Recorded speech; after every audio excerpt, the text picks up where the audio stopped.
हिंदू धर्म में मांस खाना मना है या नहीं है, इस संबंध में कई लोगों के मन में भ्रम है।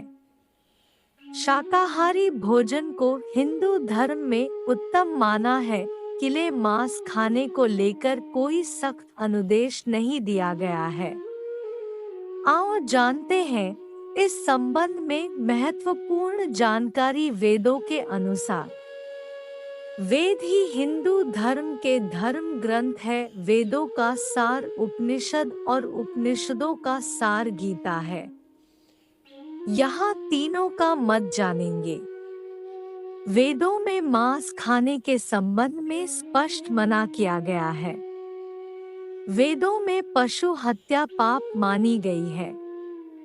वेदों में कुछ पशुओं के संबंध में तो सख्त अनुदेश हिदायत दी गई है, अर्थात जो मनुष्य नर अश्व अथवा किसी अन्य पशु का मांस सेवन कर उसको अपने शरीर का भाग बनाता है, गौ की हत्या कर अन्य जनों को दूध आदि से वंचित रखता है, हे अग्निस्वरूप राजा, अगर वह दुष्ट व्यक्ति किसी और प्रकार से न सुने तो आप उसका मस्तिष्क शरीर से विदारित करने के लिए संकोच मत कीजिए।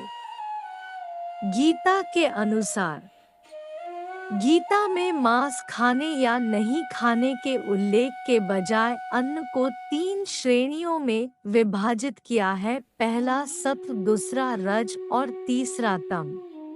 गीता के अनुसार अन्न से ही मन और विचार बनते हैं।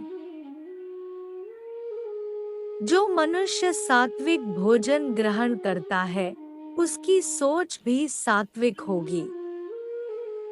सात्विकता के लिए सात्विक भोजन, राजसिकता के लिए राजसिक भोजन और तामसी कार्यों के लिए तामसी भोजन होता है। यदि कोई सात्विक व्यक्ति तामसी भोजन करने लगेगा तो उसके विचार और कर्म भी तामसी हो जाएंगे। मांस 2 तरह के होते हैं, राजसिक और तामसिक। उसको पकाने के तरीके से भी उसकी श्रेणी तय होती है।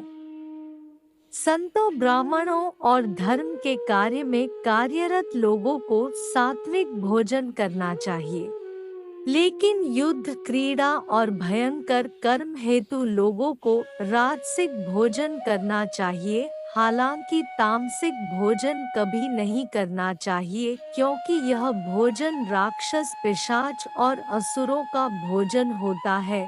तामसिक भोजन में अच्छे से नहीं धोया गया मांस, बासी भोजन, खराब भोजन, बहुत तीखा और मसालेदार भोजन आदि सुश्रुत संहिता अनुसार। आयुर्वेदज्ञ सुश्रुत अनुसार रोगोपचार में शरीर की पुष्टि हेतु कभी-कभी मांसाहार करना जरूरी होता है। सुश्रुत संहिता अनुसार मांस, लहसुन और प्याज औषधीय है। औषधि किसी बीमारी के इलाज हेतु होती है, आपके जिह्वा के स्वाद के लिए या इसका नियमित सेवन करने के लिए नहीं होती है। आज भी मछली का तेल, सांप के जहर से अनेकों औषधि का निर्माण होता है। इसी तरह बकरे की हड्डी के रस और खरगोश के खून का भी औषधीय उपयोग होता है। इनके उचित सेवन से रोग नष्ट होते हैं। इस तरह यह देखा गया है, किसी विशेष रोग में कुछ पशुओं के मांस, हड्डी या अन्य अंगों का उपयोग होता है। पशु बलि प्रथा देवताओं को प्रसन्न करने के लिए बलि का प्रयोग किया जाता है।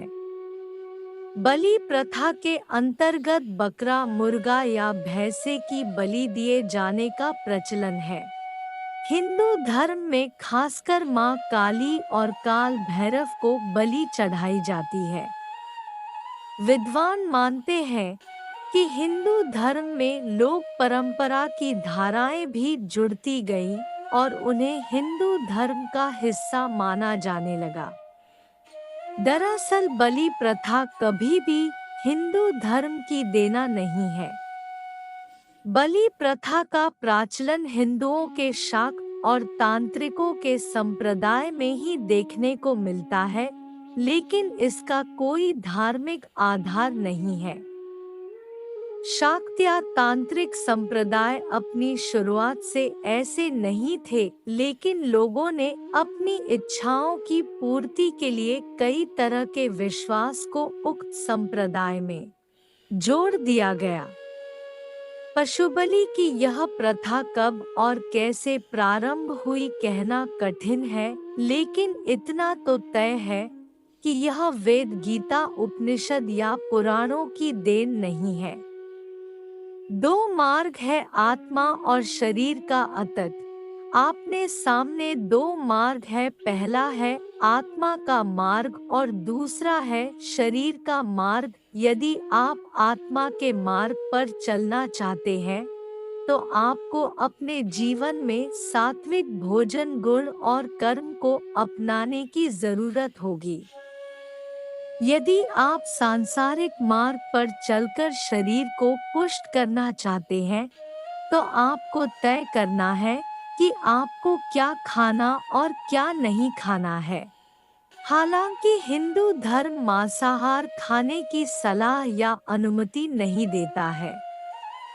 खासकर हिंदू धर्म में अश्व, नर, गाय, श्वान, सर्प, सुअर, शेर, गज और पवित्र पक्षी हंसादि का मांस खाना घोर पाप माना गया है। यदि आपको यह वीडियो अच्छा लगा हो तो वीडियो को लाइक और हमारे चैनल को सब्सक्राइब करें, ताकि हम आपके लिए ऐसी कई सारी कहानियाँ लाते रहें। धन्यवाद।